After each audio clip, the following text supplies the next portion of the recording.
Hello, and welcome to our first episode of Courier Live. Yeah. I'm Adrian Howard. I'm a developer advocate here at Courier. I'm Troy Good. I'm the founder and CEO of Courier.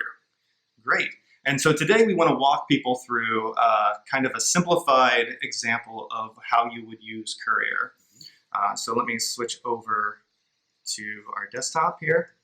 And so in Glitch, I have created a simple application that uses Node.js, Express, and a SQLite database to pull back information about your current weather. So if we switch over to the actual application, right now I have a couple users put in for Troy and myself. But if we go in, we can see that currently in New York, where I normally am, it's 53, feels like 44. You can see the high, the low, and lucky for me, it's cloudy over there. So it's nice and sunny here in San Francisco. And then also if we go back to and look at Troy, we can see it's nice and sunny, clear sky, and 65 in San Francisco. So this is cool. So Glitch is something that I know you've talked to me about a little bit. I know it's the Fog Creek folks, the famously who built Trello, Stack Overflow, Fogbugs, which is a little bit back in the day. Mm-hmm. Tell me a little bit more about what Glitch is. Yeah, so Glitch runs an application inside of a container. You can see here, all of my code is right here, and as I make changes to it, it's automatically deployed. Yeah. And then the great thing is you can go to any Glitch project and remix it. So it's kind of like cloning it in GitHub. And then you have your own version. So hopefully at the end, we'll have an example that you can remix and change, maybe add your own API keys, and kind of make it your own as a great way to test out how to use Courier. Cool. Yeah. So we've gone through this, and this is really all that it does. So it just displays the weather information. So what do we do if we want to send this weather information out? So if you imagine like 8 a.m., I want to know what my current weather is. Right now, we don't have that. And if we go back into the user view, we're actually not even collecting any information to send that out. Yep. And so and this is pretty typical, right? So you build a project, it does something cool. Now you, at some point, want to communicate with your users. Right? This is one example. This would be what we would call transactional notification, where something happens, such as in the morning or when I click a button, I want to send a notification to somebody and tell them something. And one of the first questions you should probably ask is, well, how do I want to let somebody know?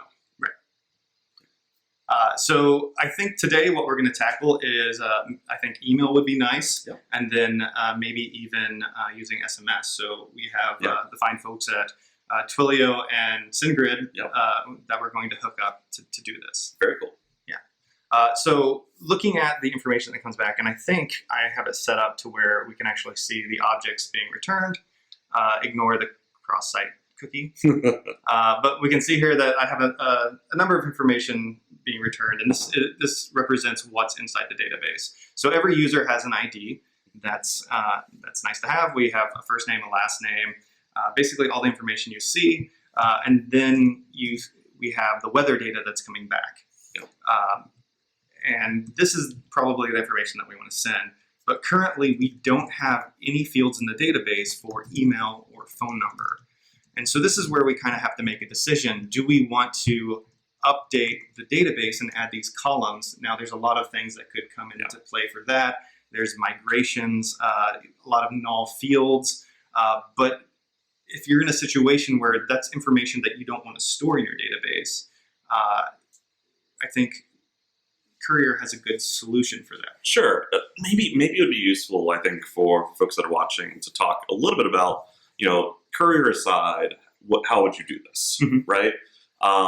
So let's say that you wanted to use email, right? So first you pick which notification channels you want to use. Typical channels would be email. We already mentioned SMS. You also have channels like mobile push, desktop push, in-app push, chat services like Slack on the B2B side. On the B2C side, you have things like Facebook Messenger and WhatsApp. We're going to focus in on email and SMS today. So in order to send an email, you need a few things. You need the email address of the recipient. Right. You need a provider who can actually deliver that email, and that's not actually Courier. So we partner with other providers. You've worked with some in the past. I've worked with some in the past. Today we're going to be using SendGrid, which is a email delivery provider that's owned by Twilio. Bought them about 2 years ago. We're going to use them as our API to send the email. But you need that email address, and you also need a message to send. What is the content that you're going to send? You have to design that. In the case of email, you're going to be doing that with HTML. Right. You want to make sure that that's cross-client compatible across like Outlook 2003 and Hotmail and Yahoo and all sorts of nasty stuff. And you also, if you're going to send SMS, you will also want to have a different template for that because, of course, that's not HTML. Correct. Yeah. So we will want an email address and a phone number, a provider for each of those services, and templates for each of those services. Yes. So in the olden days, we would go into our code back here. We have our server.js, and so it's running a simple Exchange, or not Exchange. Express? Express. You said Exchange earlier, and it just stuck in my head. It's probably some kind of PTSD. Sure. And then for each, we have routes for everything. So for the users, we're pulling back information from the Open Weather API. We're doing some stuff with the database, but we would also have to create a send endpoint to actually make the calls to Twilio and SendGrid, and we'd have to know which one that we're sending to. So this is probably, we need a send SMS and a send email. Right. Yep. Totally. And then we would also have to store all of this information somewhere to pull it out and send it on. Yeah. Do we have the send button in the UI yet? We don't, but that's one thing that I've kind of pre-hooked up that I can add real quick. I think maybe that would be a good way to start, is let's go ahead and add that button. And so that's going to be something that you add to the front end. Yeah. Simple HTML button, I assume. Yes. So the way I kind of have it set up here, if I go into this user table, that's the page that we were looking at. I'm going to do a little magic. So all of this front end is using React, and I'm using semantic UI React components to make it look pretty out of the box. Cool. But down here, I have a nice little button that I have. Nice. It's what's the best way to like comment out React? Like, you don't want to use the HTML because then it actually shows up in the HTML. Right. And so my favorite way to do it is to do a ternary operation and just say false and the resulting React components, because then it doesn't even render to the page. This is actually really clever. I normally do, and I think yours is better, but I've always done the ternary as well, but I'll do the false and then I'll do kind of question mark, because this is not actually even a ternary. Oh, right? You're just doing a Boolean kind of failover here, which is, I think, clever, because I use the ternary where it's like, okay, false, and then question mark, and then my component, and then colon null. Null, yeah. But this is way cleaner, so I'm going to steal this from you moving forward. Nope, it's fine. I have years and years of experience not putting commenting out code. Commenting out code, not putting things into production. And so I'm going to take that out, and I'm going to hit this nice little format file. So it magically puts it back where it's supposed to. And then I think I have, whoa. You zoom. Command 0. Yes, that's it. I can't keep them all straight. Sure, I accidentally zoom in so many things when I'm doing presentations, and then I hit the command and it doesn't work. And so I have the send notification. We've got an alert, implement send. So we've got some nice stuff there. Yeah. But if I go back over here and we go back to the user page, it should have already reset. And so this button will show up whenever you. Oh, did it reset? Or is it? We've got an error there. Let's hover over the little red mark, and I think it'll tell us, right? Or, unexpected token. Oh, it's because I'm gonna. Oh, is that a comma instead of a no? Yeah. So my idea was in this grid to have a column that shows what channels are hooked up, and that is being done through UI data that's stored with the user. Yep. And right now it doesn't have any UI data, so I'm doing really bad job about checking for it. And I tried to use the new Right. Does Glitch have that built in? Do they So yeah, use on it says the it's an unexpected token. So what I might do is just comment this out, and by comment this out, I'm going to do false. Yep. And for this list, okay, there we go. And it should automatically save it, but it might be very. Oh, we still have a little red mark. See, they're on. Yeah, it might be that Glitch's parser is not up to date with TypeScript, the newest version. With the newest version of ECMAScript, actually. Yeah. Where they implemented that. So I long for the days where I no longer have to do user and user.data and to get to all the way down. So did it actually redo it? Okay. Fun fact, that's called the null coalescing operator. That's the name of it. I'm so bad with names. Thank you, Steve. And so, how many times have I done this beforehand? And it's not showing up. So let's go live back coding. in. Yeah, it's the best. So do we have any other gutter errors here? I don't Like see that's any. the only Let's one. pull up. So another thing is we have the logs here to see if anything is going on. So this is using the Webpack server to build every time we make a change. Is it just? So if all else, we can close the tab and then we can go up here and show it again. Because once you click one of those buttons and it realizes that there is a selected ID, there we go. Okay. All right, so something was weird cached. Yep. Who knows? Yep. But now we have the ability to send, and I even hooked it up to where we could send two at once. Nice.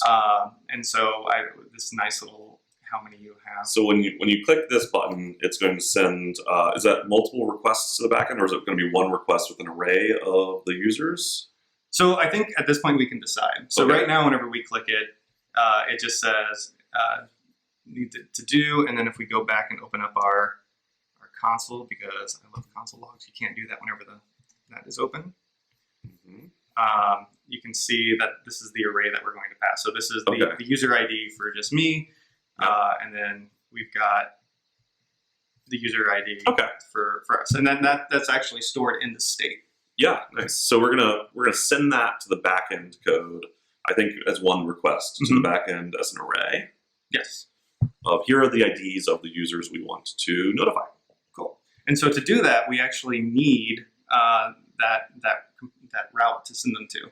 Yeah. So if we go into our routes, and I think we have our users routes, but I think for send we can probably just hang that right off of API. Yeah. So this route that we're creating here is actually hooked up in the server here, and we're connecting it to /API. So that way we don't run into any problems with the routing on our app. Yep. And so I can go into.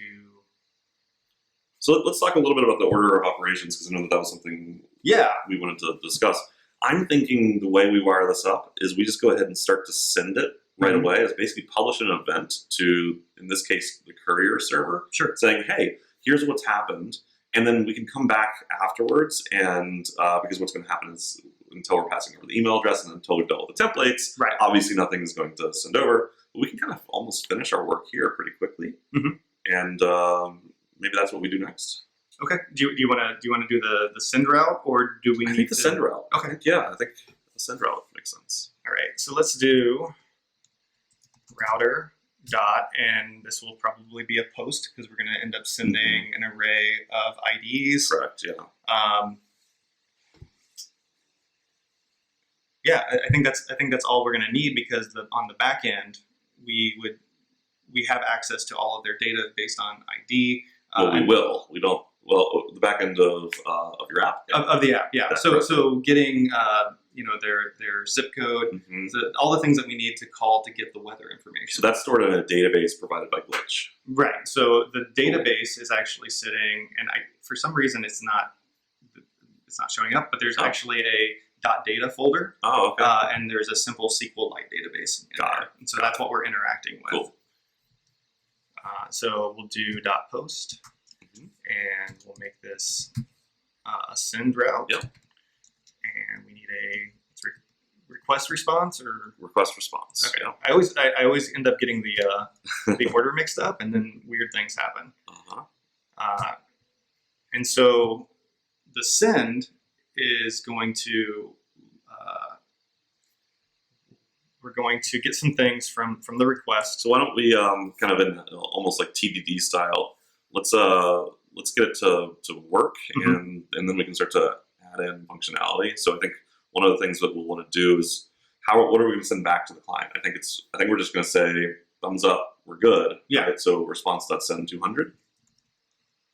Or is it 202?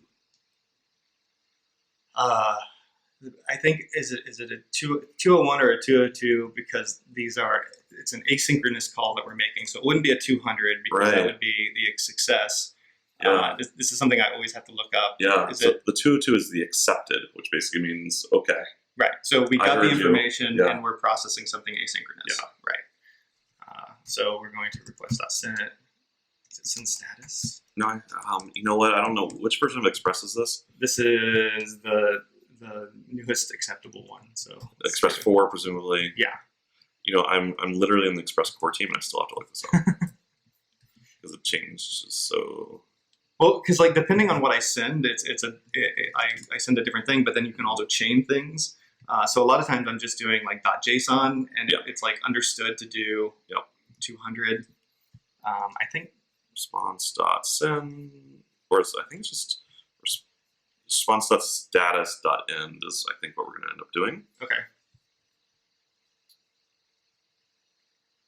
Oh, but there's .send status. Ah, yeah. Okay. So send status is it'll just do the two. Yeah. So instead of having to do .status and Yeah. setting it and then .end, it's kind of a convenience method there. Makes sense. Yeah. So send status. The one thing that I miss about doing something directly in Glitch versus Visual Studio is the autocomplete. Oh, sure. And one thing that I don't have set up, but it's currently I think it's in preview now, but there's actually a plugin for Visual Studio Code where you can do all of this in Glitch, but inside Studio Code, so you get all those extra things. Yeah, that's cool. So I wanted to mention that before somebody came back and was like, you can actually do that now. I just haven't done it. So we're going to say 202. 202? All right. So should we try this from our front end, and now everything should wire up and work? Of course, we won't get any actual notifications quite yet. Yeah. So we'll go back to, I'm really great at context switching here. So for the send notifications, we can kind of look and see what we did for the delete. So we're using Axios here as our front end API client effectively. So this is how we're going to call, make HTTP requests to the backend. Right. And so in delete users, we're actually making a call per client ID or not client ID, user ID. Yep. But for this one, we're just going to make a single call to. Do we need to look up the Axios docs for how to post with a data blob? Might need to, because I'm going to do. That's why you have me here. That's right. One person programs, one person Googles. And I can actually make this an async call, so we can use async await. Oh man, it's so simple. All right. All right. So it's literally Axios.post. We're going to await this, of course. Right? Yes. We want the response, so let's do const response, or I think I use result. Await Axios.post, and then it's going to be the route. So that's going to be what /API /API/send. /API/send. And then the very next parameter is I'm going to hide this log for right now because every time it just keeps re-spinning. It's just a JSON object. Awesome. So we'll just pass it an object, and we'll say user IDs. Sure. And we'll pass it selected IDs. Yes. Oh yeah, because I'm using hooks. So you've got it from the very next line has it already. Oh, cool. So I'm also new to hooks in React, and so I'm used to doing state dot, but with the way all of these hooks are set up, Oh. I can just do selected IDs because that's what I called it up here. So here is actually where I create that state folder for it. Now I gotta find, there it is, selected IDs. And that should be good for that call. And I think after it's done, I'm like, what should we do? We should probably clear the select. Good. Or what do I do at the end of nothing? Or no, yeah, I'm setting the selected IDs to empty string, and I think that's redo. That's unselecting everything. In the case of deleting them. Yeah. Right. Yeah. And so we're awaiting that result. There's not really. Can I recommend we don't undo that until later, because I feel like we'll be angry at ourselves when we have to keep selecting them while we're testing. Oh no, that's great. So do you think this is good enough for right now? I think so. Like we could maybe add a message. You know, some sort of like we could show a banner at some point that says, "Hey, we sent it." Okay. Do I have that banner on this side?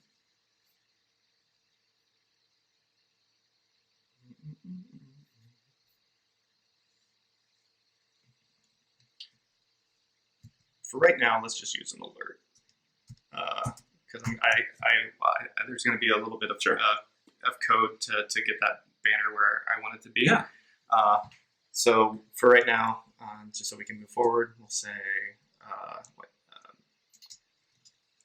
users notified. Users notified. Notified. I find that since I started working here, I can no longer spell the word notifications or notify because I have to type it so many times. Sure. And we'll just do that. And I'll hit this nice little format button. So now if we go back, and it is refreshing, so that's a good sign. And we select a couple of these, and we hit send. We've got. Oh, we gotta get rid of that alert. Oh, and then the second one. Okay. So let's get rid of that last alert. Cool. And so now we're ready to hook whatever that is up on the background. Yeah. And so we're obviously going to use Courier, right? So Courier has a Node SDK. So in this case, the backend is being written in Node.js. We have an SDK. It's available in NPM. So let's go ahead and add that. And so I'm going to search here for try Courier. Courier, there it is. And I'm just going to add it like that. And Glitch is going to take care of installing it. Nice. We're using version 1.3.0. One thing that's really good about that is we can use environment variables to set our keys. Nice. So something else that Glitch is really good at is having this .m file. And I think, so right now, we'll fix it in post. Yeah, we'll fix it in post. But you can set up environment variables, and then those are automatically passed through. And when somebody remixes your application, it doesn't save any of the values. Yeah. So also nice, where you can just put it in and go. Yep. So we've got the Courier SDK installed. So we can do a couple things now. Do we want to move on to saving the information, or do we want to? I think it'll be easier to actually just start to send the events into Courier. Okay. And then we can start to see them flow through, and then we're going to see a couple things happen. We're going to see, okay, well, it's not mapped to any notifications yet, right? Which we can fix. And it's also, we don't have the email address for these users. But we'll actually be able to see that. Like, I think we can kind of finish this part of the project. Okay. And it'll literally be done, and we can move on to the next part. Right, but since we don't have their email or their So, and you don't need that yet, right? Okay. So at this stage, right, we can publish an event, and in this case, the event is, hey, we're sending this notification. Sure. Right? And we can specify the recipient ID, which in this case will be the user ID that you already have. Right. Right. And so we'll make, in this case, multiple calls to the Courier API, one for each of the users in this list. And we'll just say the event. We'll say, the recipient ID, and we'll also pass along any data that we are going to want to use in the future for the template. Sure. We don't actually need to create the template. We don't even need to have their contact information. We don't even have to have created a notification in Courier. Okay. So we'll go back to our route that we were building. And then up here, this is where we're going to want to pull in Courier. So that's const. Oh, this one's not using the import. So it's... I'll pull up the docs here, right? So you're going to destructure the Courier client out. So, curly brackets, Courier client, capital C, capital C. Courier client. Yeah, exactly. And that's from @trycourier/courier. We're reusing require for the backend. So we can try this. I forget. This is where I always get confused between CommonJS and ESM. Yeah. We can try the equals, and then we might have to hang a .default on the end of this. I'm not sure. So /courier. We might actually want to just go ahead and console log. Actually, you don't do a semi at the semicolon. The semicolon has to come after the print. I think it was trying to help me with the print. Do we just structure that out, or? So what we might want to do is do a console log right on the very next line of Courier client and see if it's undefined or not. If it's undefined, then I think we're going to have to append the .default after the require, which is this is just a difference between the CommonJS which is what was really originally created for Node versus more modern versions of ECMAScript have a slightly different approach to imports, and sometimes they're not fully compatible. Let's see. Oh, okay, now it's redoing it. There's a lot of Webpack stuff that's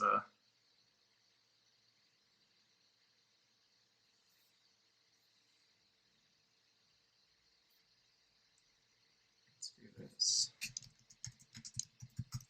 You might want to go ahead and clear those logs. Yeah. Oh, except it probably just. So we got connection established. Is that console log going to run? It should run right away. Yeah. Right, because you did it outside of the route. Do we see server logs here? Yeah, this is what these logs should be.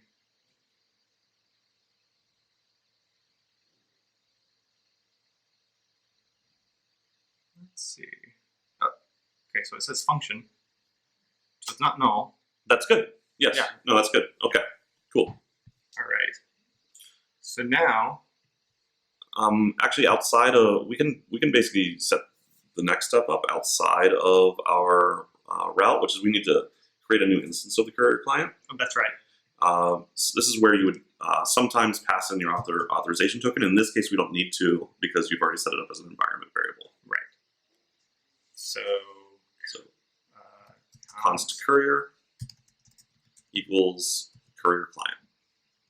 Oh, it's not new. Correct. Friends. Yep. Okay, so now we have an instance of the Courier client, and with that, we have the ability to do a send. Correct. Yeah. So now inside of our route, we're going to, and we'll do this once, but then we're going to have to wrap this in a loop. Yeah. But basically, we're going to do a const, and then we're going to pull out a destructure a message ID. So lowercase message, uppercase I, D.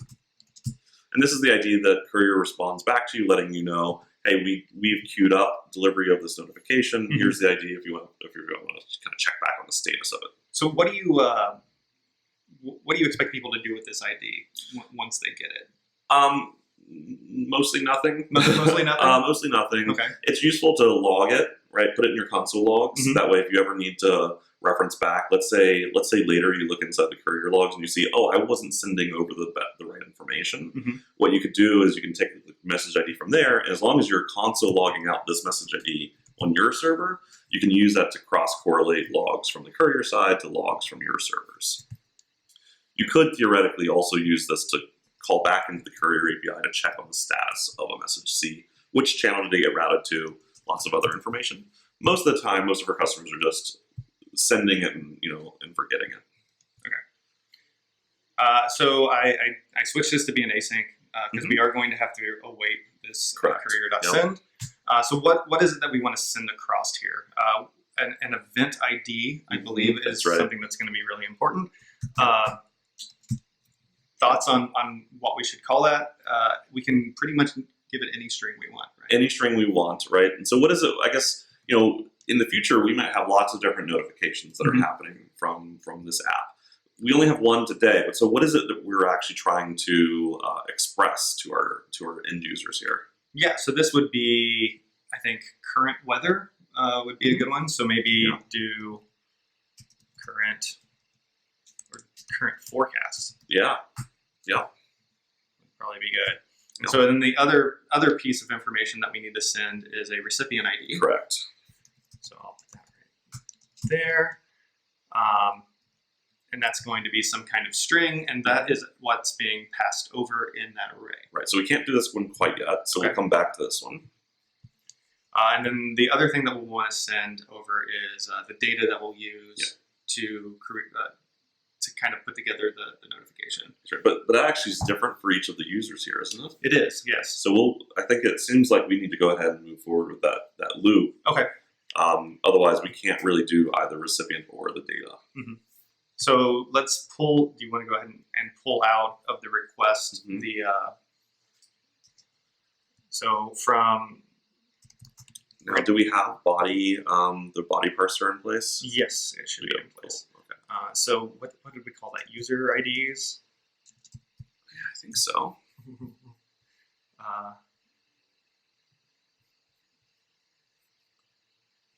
We are sending it user IDs right here. Okay. So we go back over here, and so we can pull user IDs. Rec.body.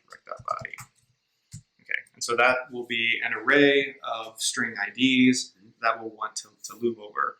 Now, I get confused a lot dealing with async functions in loops. Yeah. So what's the best way to do it? Because a lot of times I'll try to do a map or a for each, and because that calls a function, then you get there's weirdness with the awaits or doing unpromised.all. But what would you suggest we do here? We actually kind of go back to the old school for loops here, but we go to a special version of the for loop. So we don't go to the for loop that has the like shaking the table.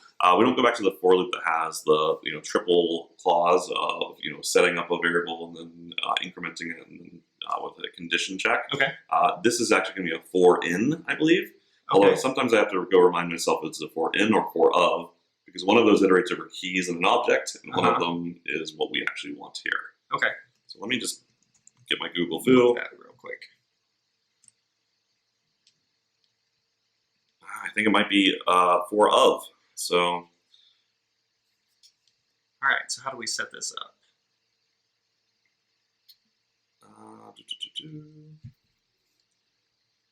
I know I've done this many different times, and I swear I've done it different ways each time. Yeah. So we will want to do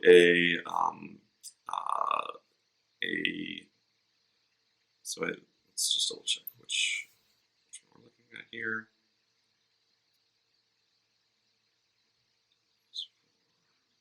It's for await syntax I haven't actually seen before. This one's interesting. For loop await.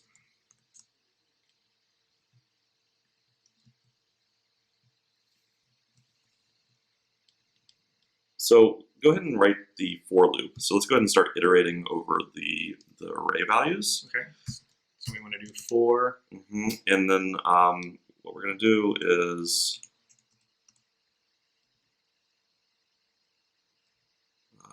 let's do for, and then you've got to set up, do a let ID. And is it in user IDs or of user IDs? Let's try of, and we can revisit in a second. Of user IDs. And why don't we go ahead and comment out the call to Courier, and let's go ahead and do a console log of these IDs to make sure that we're getting an ID.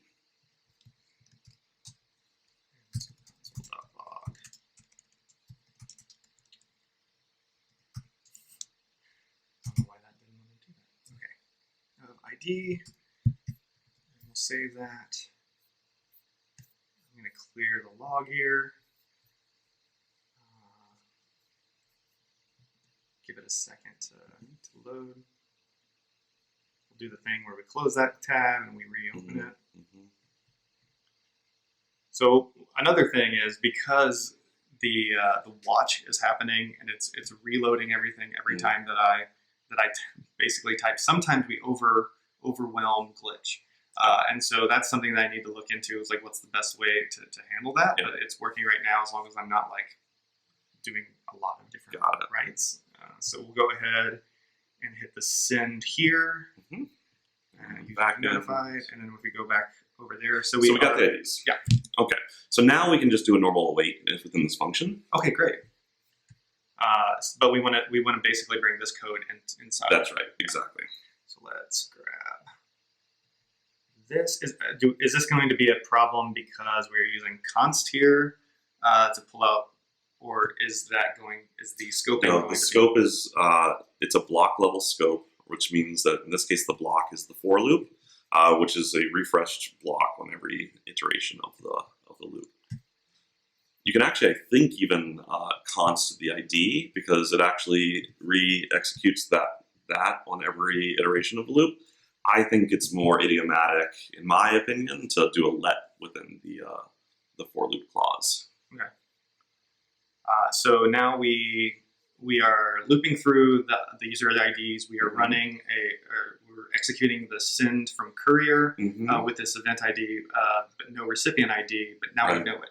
We know it now, so we can pass that in, so it's that we can replace that empty string with ID. But now we also need to fetch the details about this user from our database. Right. So probably before here, and if I look, how did I do that? I have to pull in the user's model here. So there's the user's route. We're going to pull in the user's model.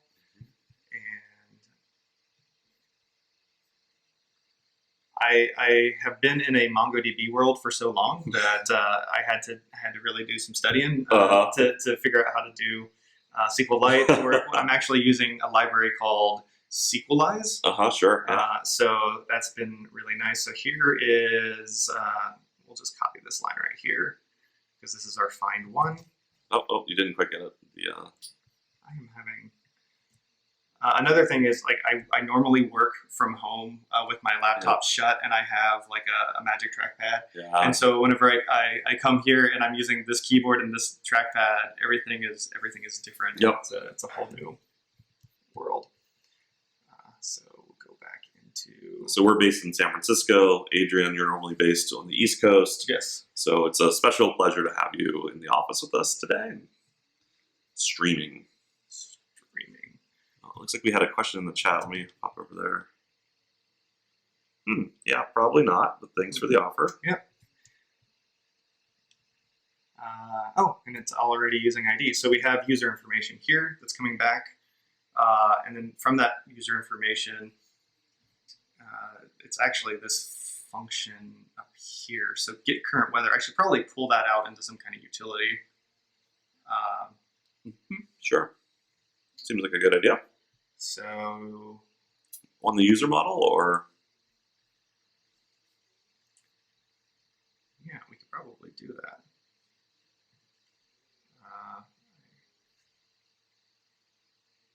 So return. Yeah, it's all this stuff. It's like I don't want to straight copy paste it, but right. You could create a separate function that takes the user model as an input, right? So I have the user info, and so from here it's basically a JSON object of all the information. But I have this function that I already wrote that does the call to. Right. So I think we maybe copy paste that out. Yeah. Into a library function. How do you like to organize those? For simple projects like this, I normally just do a lib folder. Okay, and so we'll do lib helpers. I would put this in its own file. Okay. Get current weather. Get current weather.js. And so we'll add that file. That folder will magically appear. We'll paste that in there. We just have to export this. Yeah. I can just do that right here, right? Mm-hmm. If you export it like this, then what it will happen is that this will be something that we have to destructure out because it won't be the default export. So otherwise I'll just do export default. Get current weather. I think we're probably also missing the Axios import. Yes. So let me grab that. Oh, wrong. Go up here. I'll just grab that. And back into here. Foreign keyboard. And so now we have Axios. We should have everything we need because it needs basically the zip and the temp scale. Sure, everything should be good there. So now we can go back over and let's const get current weather. Yep. Rules require we need to go up a level, down to lib, down to get current weather. Another thing I miss from using Visual Studio Code is it auto completes that for me. All right, and so now we have the user ID. We should be able to call. Should we replace that function in the other route? Yeah, we probably should, and then we can copy that out. Yeah. So I'm going to close that so I don't keep getting confused. So let's pull this out. Or we already pulled it out, but of course I missed the line. I think you might be able to get rid of Axios, but we should probably double check. Yeah, we might. Okay, so we do need to pull that in. I'm just going to copy it. Of course, I never do it. Okay, so and then down here where we are finding one user, this is where it's called because we're only getting the information for one user. We're not calling it for everything whenever we call everybody. So this actually should still work. So let's scroll down real quick, see if we still need Axios for anything on here. We don't, so we should get rid of that import. Yeah. Great, clean that up. And then I'm just going to copy this this call to that. It's because we can use it just like it is over on the other side. So now we have the user, we have their weather, and we're ready to pass that in as data, right? And as data, that's right. And what properties are in the weather here? In the weather, we have. Let's go back over to current weather. So I've created a little object for conditions, and then the current temp. So if it's Celsius or Fahrenheit, the current feels like the high, the low, and then the city name. Cool. So, and then also we have the weather condition image. So Interesting. That's nice. If we have like an email or something, we can put an image in. We can throw that in there.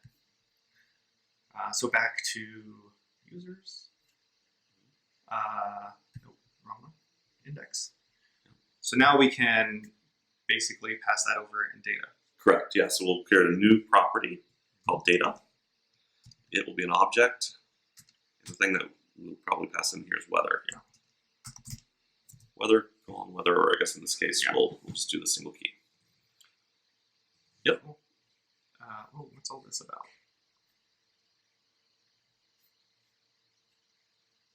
Oh, is it exports? Oh, no. Sorry. So this is back to the common JS thing. So in this case, you want to do module.exports equals module.exports. Does that change the way that we get it? I don't think so. I think that this will be effectively the default. But we'll know real soon. Yeah. Oh, this is the container status warning because it's failing so many times. Yeah. There we go. All right. Awesome. Back to green. Okay, so now in theory, if we go back over and we select our users and send, it should go into Courier. That's correct. Yep. Okay. We won't get any notifications yet, but the rest of this we'll be able to do some more in Courier, and then we've got to go wire up the email part. Right. So let's go ahead and hit send. Users notified. Now if we go over into Courier, I am currently logged into my Courier instance. Yep. So if we go and we look at the logs, hopefully we see kind of 2 logs. They might not be. Fingers crossed. All right, here we go. So we have our notifications for current forecasts. We can see that they are undeliverable, but if we click into one of those, what's really nice is we can see what was sent over from the REST API. Yeah. So here's all of our weather data, our recipient ID, and our event. So awesome. Yeah, so I think from here, I would suggest the next set of steps would be, let's go ahead and create the notification instead of Courier. Okay. We'll get it all set up. We'll add email and SMS to it inside of Courier. And then we can go back and we can start to collect the email address and SMS phone number. Okay. Start to pass that over to Courier and we'll see it start to work. Great. So we just want to go directly into the notification. So this little palette over here. Right. That's the best way to start. Yeah. And so let's create a new notification. I'm going to name it current forecast. Yeah. All right. So after we design this, we'll have to map that event to this notification. Right. So just because we're naming it current forecast and we gave it a key of current forecast, there's not like an automatic mapping. But do we want to go ahead and select the channels? Now I see that I have Twilio here. I don't have SendGrid. Do I want to select them down here, or should I go from one of these up at the top? I think in general, I recommend picking the ones at the top. Okay. That gives you some flexibility. Let's say that for whatever reason you wanted to have a failover email provider, so you wanted to use both SendGrid and say Mailgun or Postmark, you'd be able to do that if you select the email channel. Clicking the ones below are ways to access more detailed or more advanced features of that specific provider. It's normally not relevant for email, but it's super relevant for something like, say, Slack. Sure. So I'm going to go ahead and select email, and do I set up later? Well, you can set it up later. So we've not set up SendGrid here. Right. Okay. So yeah, let's choose set up later. Okay. And then we can set up SendGrid in a moment. And then SMS, and it's already selected. Perfect. So that I've used that one before. Yeah. All right. So from here we can go in and set up templates. Yeah. I think so. Go ahead and click on the email template there. We'll see a blank template, so we're going to populate this. We're going to do one thing really quick, though. Go ahead and go into the channel settings. Okay. And I think because you had Spark Post, I think it went ahead and set it up. So let's go ahead and remove Spark Post here. Okay. There we go. And now we can exit. We can just close the window, click anywhere. All right, and so now we're back into the state that we expected. Okay. And so now we're designing what it would look like as an email. Exactly. Okay. Exactly. So for the subject, I want to do current weather for, and this is where we can use the data that we sent over in the subject line. So if I wanted to do a variable, I can just say weather dot, and I believe it was city that we're passing back. Yep. Yeah, weather dot city. And we're in Courier now. Yeah. There we go. Weather dot city. And then for the from is going to be automatic. That's normally part of the setup that you do. Okay. I don't know if you can populate this if you want to override that. I don't think you'll need to in this case. Okay, so we can just leave that alone. What do we want to put in? So we can, in the top bar, we could set up upload logo. I don't know if that's relevant in this case, but we could change the color. So in this case, we could change different kinds of templates. We could upload a logo. Okay. I think just click the eyeglass dropper and let's pick a pretty color that you think is, there we go. Nice blue for the scale. Yeah. And now we can click to add text. Okay, let's add a text box. And what do we want to say? Let's get some inspiration from the app here. Yeah. So maybe you can include the city at the top. Okay. Maybe we make that bold. Maybe we just kind of emulate exactly what we see here. Yeah. So because it's a city, we're going to grab that same weather.city. And then if we want to make it bold, we can still highlight it. We can still highlight it and make it bold. Okay, great. And then, so the next line we had Clear sky. So that's the description. I believe that is the conditions. Yeah, sure. So weather.conditions. And so right underneath of it, we got weather.conditions. And is this still bold? Probably. Yeah, okay, so we'll make it in bold. Let's make it italics just to make it a little different. We've got the current temperature, and that is in as temp.current. Okay. So weather.temp.current. And this, Not italics. And feels like. So we'll say feels like weather.temp. Feels underscore like. Makes sense.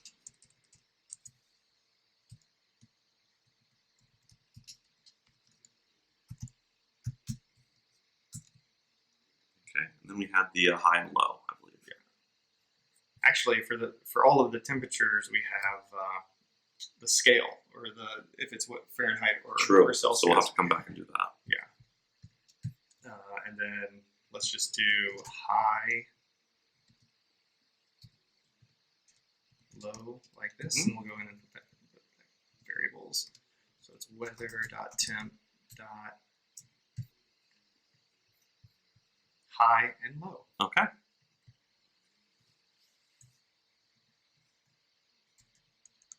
If I can spell.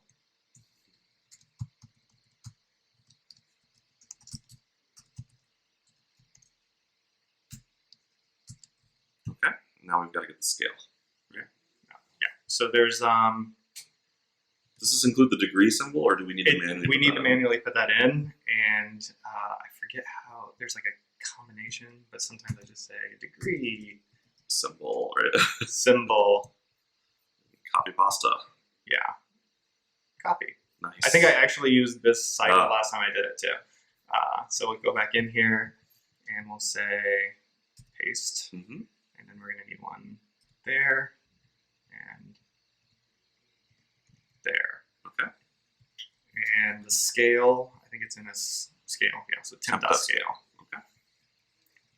And so we do weather.temp.scale. And there should be a space after the degree symbol, right? Is it? Before the scale? Like there? Or after the degree symbol, right? Let's go look at your current example. So there should be no space after the number, no space after, The number is the degree, not the scale. Yeah. Okay. So let's go ahead and fix that. And so you can just copy paste. Yeah, let's copy paste everything from the degree symbol and just kind of. Oh no. Okay. I thought I copied nothing. No. I think we need a space before the slash. All right, and so that should be and current as well after current. So we need the degree symbol and the scale.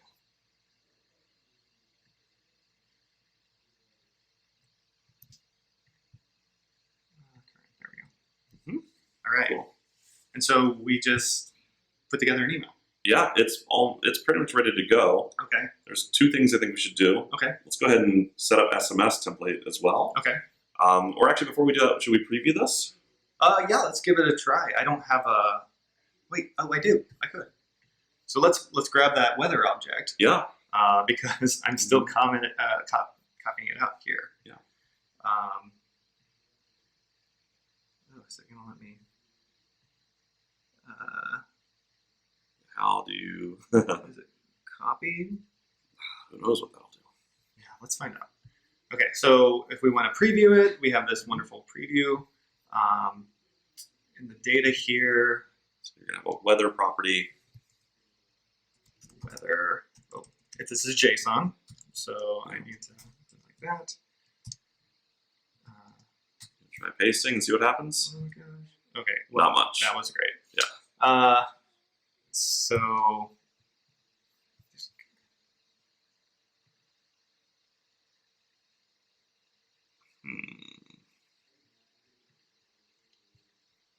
Yeah, and that's not being saved.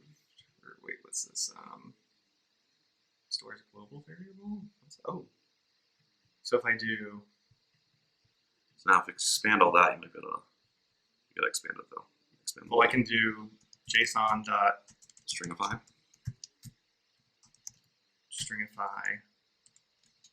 temp1.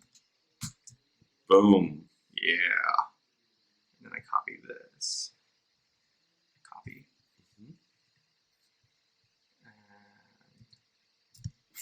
And oh, this is so much fun. Okay. Right click and copy maybe.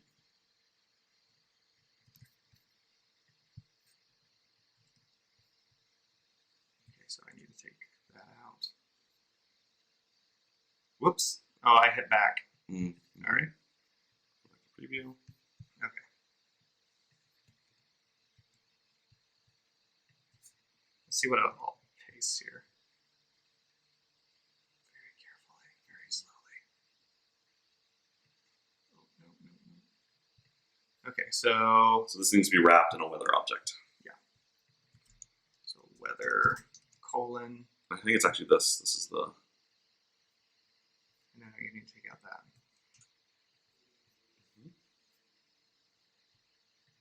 So we got invalid JSON. So Try to put that up on the same line. Try to put what up on? Combine line 3 and 4. Oh, you know what it is? Don't have the quotes. Hey, valid JSON. All right, so now. Next. All right. So we do have object. So let's go back, and that is for the current. So this is all saved in storage or in local storage now that we have it in here. Yep. Okay, great. So let's go back and take a look. So it's weather.conditions is an object. Well, let's take a look at what's inside that. Yeah. Maybe.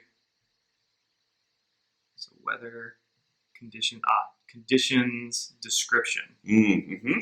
Good to know. I'm glad we have that preview. Yeah. Description. All right, so let's preview it again. Okay. I think. So we need some. Let's see. So why are these kind of flowing over? So let's go ahead and click into here. And I'm just gonna do this real quick. Put some new lines in. Let's try it again. Huh, I wonder why they're staying on the same line. No, it's almost like we need some line break, or like the line breaks aren't going. Right. Huh.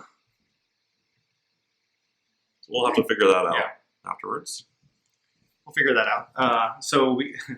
But we're pulling back the right information, and it's somewhat formatted. Yeah. That's great. So next would be to set up the SMS. Are we going to be able to reuse any of what we just did? We should just be able to drag and drop that content block directly onto the SMS. Nice. There we go. So next step would be to actually set up SendGrid. Okay. So that otherwise we can't send this. Okay. So do I need to go into the integrations, or you can do it directly from here? So you can go into the channel settings for email. So the little gear. All right. Now we can click on SendGrid on the right. SendGrid. And now on the left side, we can click on SendGrid to configure it. Right. And so we're going to need an API key and a from address. Yes. So I have my SendGrid account open here. And I think we can, is it under settings? Yes. API keys. You can create a new one. Do we need to switch our OBS so, view for a moment while we do secret things? So yeah, let us grab a secret key here, and I'm going to obscure and create a key. So you're going to name it, and so in this case, name it Courier. And so we're going to do restricted access, and then it just needs email send. Sure. mail send. Mhm. How do you? Let's just do full access. All right, for now we're going to do full access. All right. Depending on which provider you use, you potentially want to customize the credentials and the capabilities of the API key. Okay, great. And go ahead and while you're here, let's go ahead and set the from address. I'm going to go ahead and switch it back so people can see. And so for the from address, this can really be anything, right? It's anything, but of course, whatever it really should be a from address that you have authorized your mail provider to use. Okay. So I'm not sure which domain you mapped. It actually didn't tell me to map a domain. Okay. Well, we can YOLO this, and you can set up whatever you want. So we'll say whether at let's say trycourier.com. Sure. All right. And so we'll save that. Yep. And now we're good to go with SendGrid. We're good to go. Okay. This is all set up. Really, the last thing we need to do inside of Courier is map that event to this notification. Okay. So we can go back to our logs. Back to The third, that's metrics. and let's go ahead and click on one of those undelivered notifications. And from here, we can say map to notification. So Courier has recognized that you're sending events into Courier that haven't been mapped to anything. Okay. We can just click this button and very quickly map that to the notification you just created. Cool. So current forecast and current forecast right here. We'll save that. And now, anytime we send that event back into Courier, it will send that notification, or at least attempt to. Okay. So what I recommend now is we go back, we go ahead and send this again. It still won't work. We still won't get an email or an SMS yet, but we'll be able to see a little bit more information in the logs as to what's missing. So I'll go ahead and click both, and we'll hit send. All right. It's notified. We can go back to Courier and we can click the refresh button on the log screen, or actually just it'll already be there. And there we go. So we've got two errors. In this case, they're errors because they're undeliverable. Okay. So we click into here, we'll be able to see no valid delivery channel. And the reason why is because we didn't send over an email address or a phone number. Okay. So there's Courier's complaining because said, hey, you wanted us to send either an email or an SMS. We can't do either because you didn't give us either an email address or a phone number. Sure. So I think now we get to go back into glitch land and capture that email address and phone number. All right. And so in the user component or the user page, there is all of this information. So in the state, we're going to want to add for this. Yeah. So we'll want an email. So we'll say email, and that will default to empty. And a phone underscore number. Phone underscore number. You can call this whatever you want, but when you pass it to Courier, it needs to be phone underscore number. Well, it just make it easier. So a lot of this, I've set this form up using the components from Semantic UI, and so a lot of stuff I just have to put the text box on there, and then it should all just function. It will send that over with the request. So we can go over here and we can see here's our first name, our last name, temp scale, zip code, and then what I'll do is I'll copy this zip code field. I think that's what I want to do. And I need to make two more. So the label is going to be, we'll do email first. Placeholder email. The name, that is going to map to what is in our state. Cool. So we'll just do email again. And can we change the type of this field? Yes. Because I think we should set this to be a email type. Okay. Because that will it's just that will help us with the autocomplete and other things. And I'll actually do a little bit of validation potentially. Yeah. On which browser I you're believe using. I just passed. I think it's just type equals. Yeah. So let's do type equals email. It's because it's an input control. So if we go over here and we look at the input control,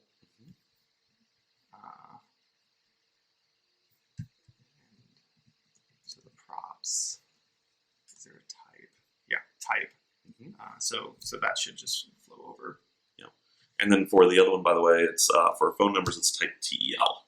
Oh, did not know that. So this is, okay, we just need to change that to email because that's what's coming back. And then the handle change is just saving it to the state. Okay. And so we'll do one more for the phone number. Should we call this an SMS number, so just to help the user understand what the purpose is? Yeah, let's do that. Number. But then here, this needs to be phone underscore number. Yeah. And TEL. TEL. Phone underscore number. Handle change. So now, if we go back over to it's loading, and if we go into one of these, we now have email and phone number. Now, these are both set as required, but we probably don't want to do that. Right. Because, a component. It's not like in that type of email. I don't think that that's actually the issue. I think it's saying that it can't be. Oh, I've had this before. I think it's something user.email, because it has to do with what's in here. So we got email, we got phone number. Yeah. In this state. Try refreshing. Yeah. Oh. This might be like a hook state thing. Well, let's do just a full out.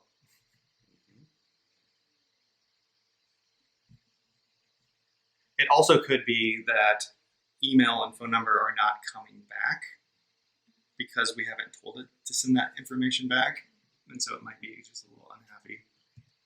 Yeah, could be. Yeah, I think that's what it is. So back to right now, email and SMS are required, but neither of those should be required, right? That's right. Yeah. In an ideal world, you might want to specify one of them is, because for most applications, you'll want some way to notify your users, but that could be mobile push. There could be a lot of different ways to do it. So in this case, I think we could just make them both optional. Yep. So I'm going to remove this required thing. And I think it's going to redirect. And so now they're not required. So now this is ready. So whenever you hit save, anything you put in here is going to be passed over to the user functions. Yeah. Okay. And it's going to be passed over as those. Whatever.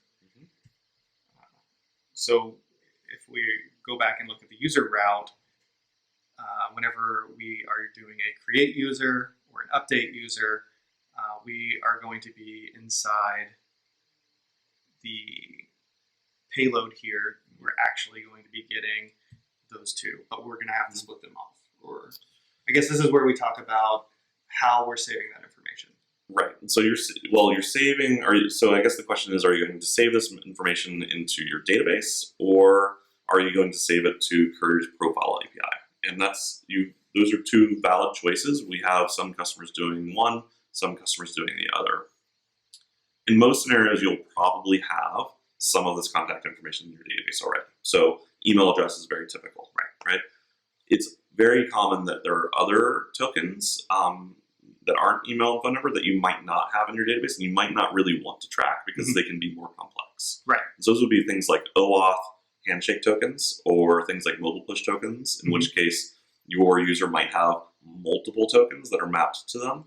So it can get more complex there. So Courier does offer a profile API where you can say, hey, for this recipient, store this information about them. Right. So let's go ahead and use the Courier profile. Sure. Yeah. So to use that, we're gonna pull in our Courier SDK, and I'm just gonna bring that over to our users' routes.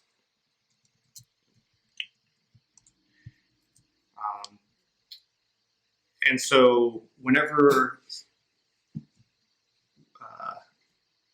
you create a user, I guess we should start with the create. So whenever the post is done, we are getting right now this payload, which includes everything that goes into the database and then also those two fields that go into the Courier profile. So we might even want to do where we pull off phone number email, and then leave the rest from the payload. Sure. Because what we're going to do is we will create a new user from the payload or from the rest. Yeah. And then once we have that new user, we can use the ID from it to create a profile in Courier. Yep. Okay. So I believe, and did we already create the Courier client up above? We have not actually. So we can, and so let me grab that up above, and we just need that. That's the other thing. And so under here, we'll just do that. So now we have access to Courier. Again, it's using the environment variable for our API tokens. And for those of you who, I guess we didn't actually tell them where to get that API token. Sure, you actually would get that from your Courier instance. You would go to the template that you're, one of the templates that you've built, and up in the template notification settings in the top right, you can click there and you'll see the notification ID, which you don't need in this case, but the authentication token is right there. You can click there to copy it to your clipboard and paste that into your env file. Yeah, great. So a little backtracking, a little cleanup. All right, so we've made the payload, and I'm pretty sure that the ID is hanging off of this object, because whenever you create a new user, it spits that back. Yes. And so after that, we are going to want to do const, and is that, what does the return? I don't think you necessarily want the return. It returns a status, but I think in this case we'll be fine with just awaiting it. Okay, so we'll do await. Courier.replace profile. Okay.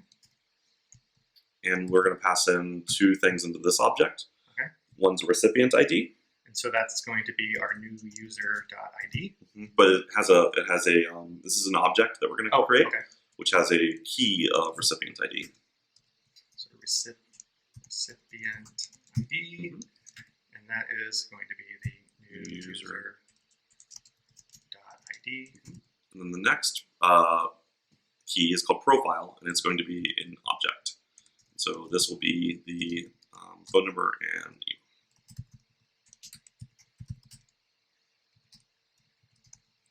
Okay.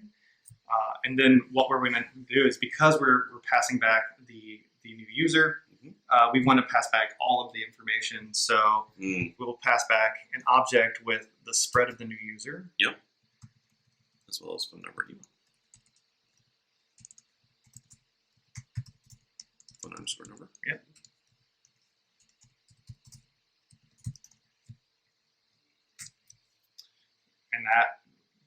And so we have create user taken care of. Correct. Now we need to do update user, which is the put function below. Okay. And so again, we have the ID because that's being passed in. The way that updates work is it just passes back the number of updated. Yeah. So after this happens, we're going to want to await another Courier. And now, is this also the? I think you can just copy paste the prior function. Okay. But this time we're going to grab the phone number and email off of the object. Yeah. Okay. So here it is.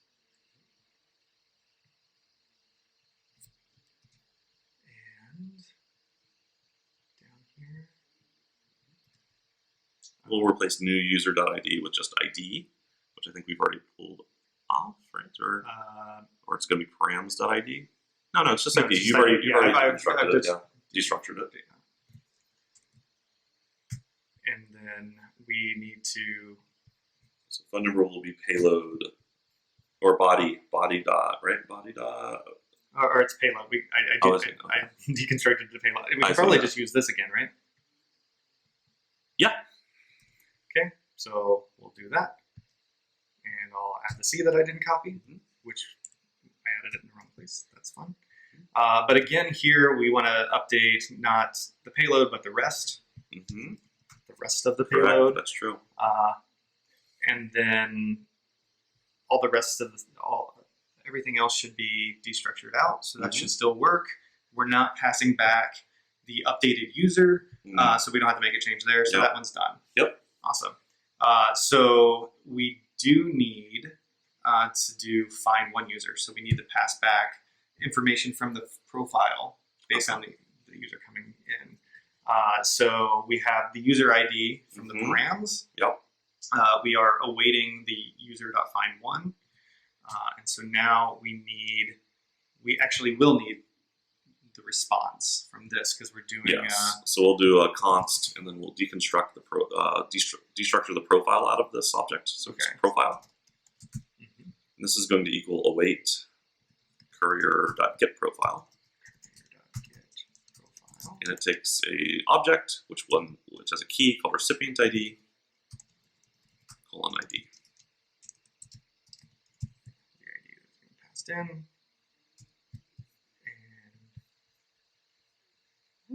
I think that we're going to then want to merge this with the other JSON.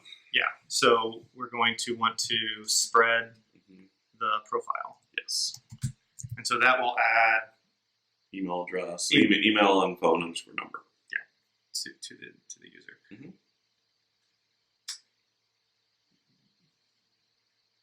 I'm trying to think. Will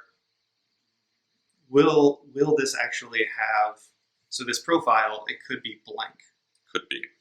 So that means that it would not pass back properties for. That's true. So what you could do instead of a spread is you can basically spread another object. So replace profile with a literal object, so curly brackets. And then so there we can specify the email and phone number. Or we could into the structure. Oh, set up defaults. I think we can set up defaults. I think it might be easier to actually not do a destructure here and just say, email : actually, yeah, we probably don't need to do a destructure at all here. Okay. Just do email : and now use a ternary. Or actually, it's even not even a ternary. It's right. It's profile.email or blank. Same thing for phone numbers, underscore number.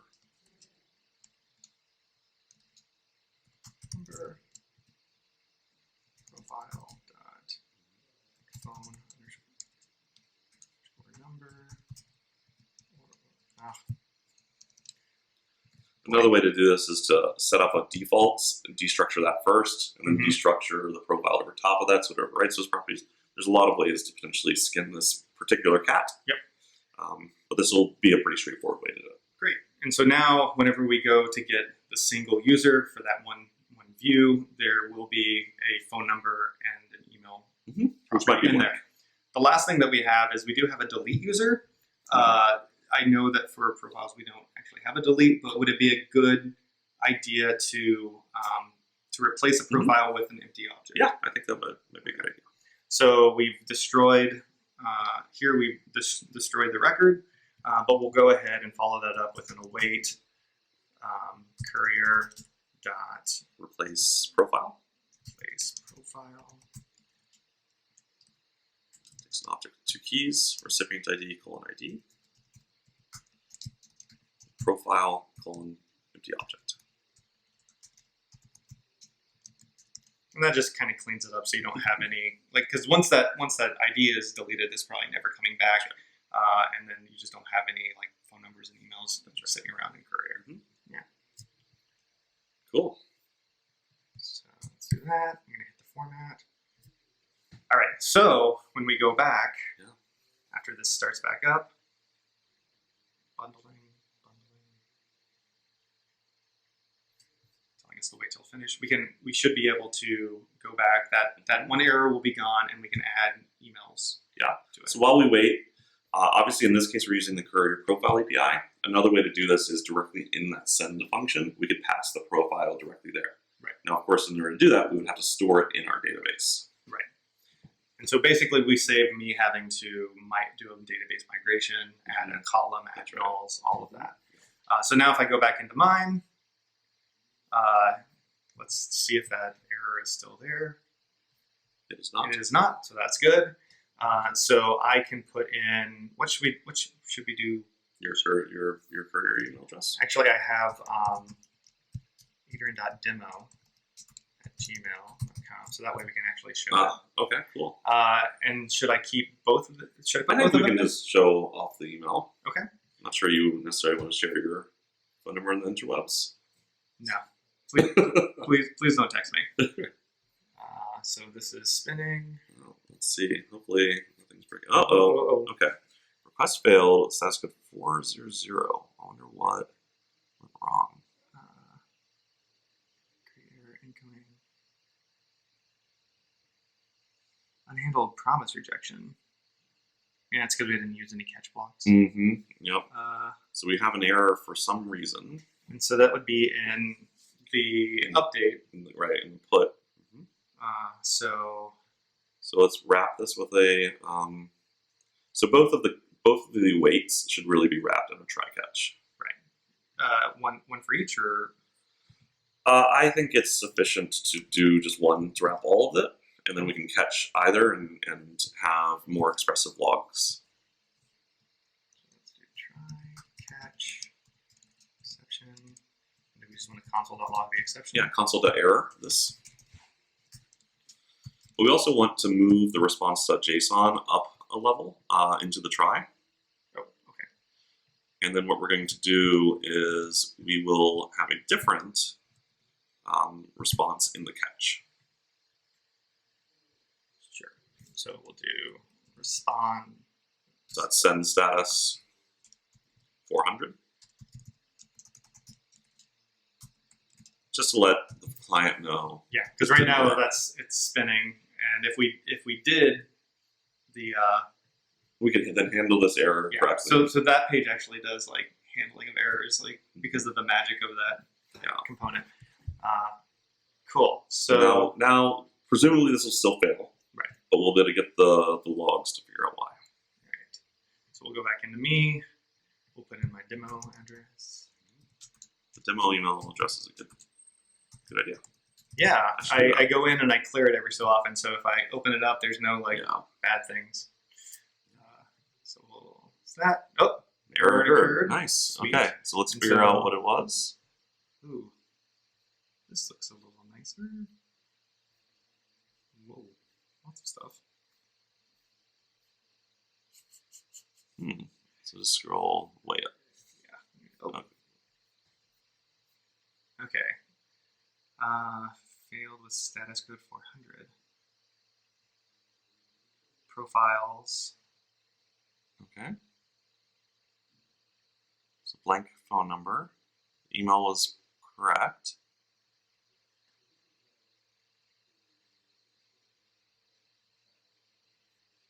But it's saying, so, all right. So this was on our Courier.replace profile. Mm-hmm.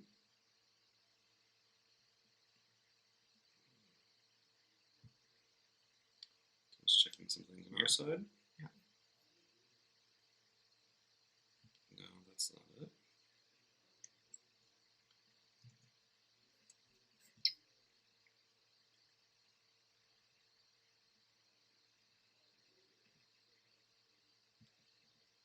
Method put.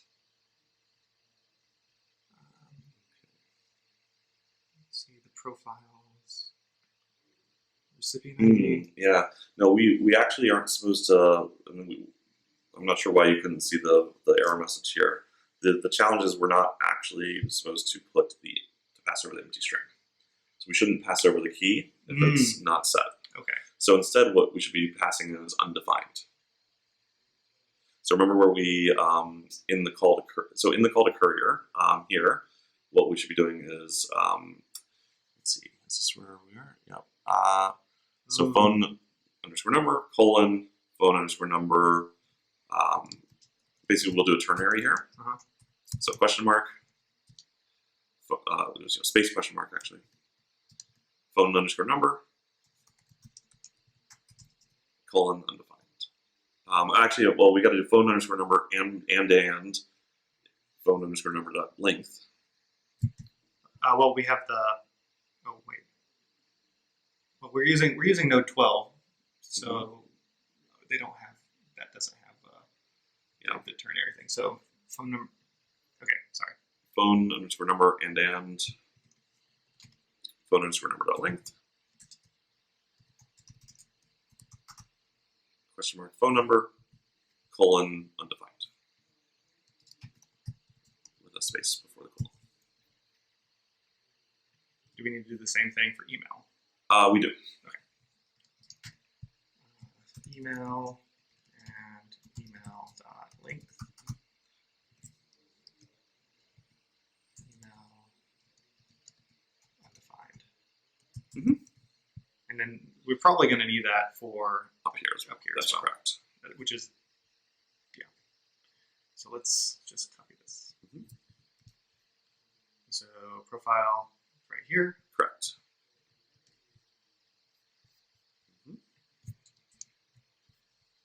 And so that should solve that one. So we can go back and try to.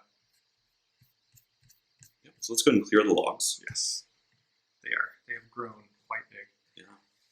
And so it's restarting. The joys of live demos and live coding. Oh yeah. Okay. So it's getting better. You can kind of tell with glitch when it's restarting because if it comes up the right favicon, it tells you a lot. Okay. So we can go back into mine, and again I will type adrian.demo. Please don't spam me. gmail.com, and we're going to save. User details have been Nice. saved. Okay. So now we have enough information to send me something. That's correct. Right. Okay. And what would happen if you send it to both is it should work for you, but fail for me. Right. So let's go ahead and send it to both. Let me grab my email account. That's not the right one. Pull the right window up. So I opened it and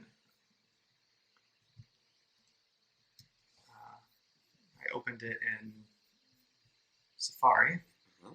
So let me go back over here. We're going to hit send. Users notified. Wait if you look into Courier, logs. We see one's still working. We can refresh in the top left. So one failed immediately because, hey, there was no email address, right? The other, we can see, has succeeded. Right, and it has been sent using SendGrid. So now let's go back over. Hey, look at that. Yeah. So there we go. Here is our notification, and it was sent using email. Yes. Now, what if I was to put my phone number in there? Which one would it choose? So in this case, if we go back to the notification itself, it depends on how we structure it. And in this case, we said, if you have an email, we're going to default to email. If you have both, then we'll still default to email. And then if you don't have an email, but you do have a phone number, then we'll go to phone number. The way that's expressed is basically via a priority system on the left. Okay. So we're sending to the best of email or SMS. Correct. So if you were to reorder that and drag SMS above it, now it says, okay, if I have both, then I'm going to just send SMS and not email. And for the one that we just sent, because I hadn't put in my phone number, it fell through. It would have fallen through to email. Would have, right? Yeah. In that case, it didn't even bother checking it. But now that we've reordered it, you could send it again and it would still work. It would still go to your email. Yeah. So I think, is there anything else that we should do? I don't think so. We got through it. It took a little longer than we thought, but that's okay. We're learning our way through this process. But yeah, that was end to end. I think we were being quite verbose, but like for a regular developer, how long do you think this would have taken? 30 to 45 minutes. 30 to 45 minutes, and you'd be off to the races with SMS and email. Yeah, and what's exciting is then you can easily add any other channel that you want. You could also switch from SendGrid to Mailgun or from whomever. You could change these templates without shipping any code. Right. That's where it gets really exciting. Yeah. So, would it be safe to say that we're pretty much done with code?